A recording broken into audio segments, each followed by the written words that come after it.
জনপদে কি অধীর কোলাহল, মায়াবী এ নদী এনেছে স্রোতের মতো, আমি তার খুঁজিনি কিছুই খুঁজিনি আমি। যতবার এসেছি এ তীরে, নীরব তৃপ্তির জন্য আনমনে বসে থেকে গাছে, নির্মল বাতাস টেনে বহুক্ষণ ভরেছি এ বুক। একটি কাশের ফুল তারপর আঙুলে আমার, ছিঁড়ে নিয়ে এই পথে হেঁটে চলে গেছি শহরের শেষ প্রান্তে, যেখানে আমার ঘর, নরম বিছানা, সেখানে রেখেছি দেহ।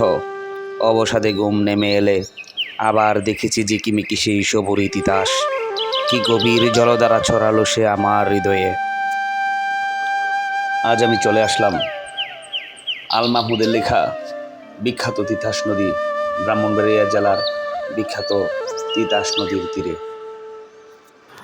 তিতাসের বিশাল জলরাশি, শান্ত ও শীতল পরিবেশ, স্নিগ্ধতা ও মুগ্ধতায় ভরে দেবে যে কোনো ভ্রমণ পিপাসু মানুষের হৃদয়।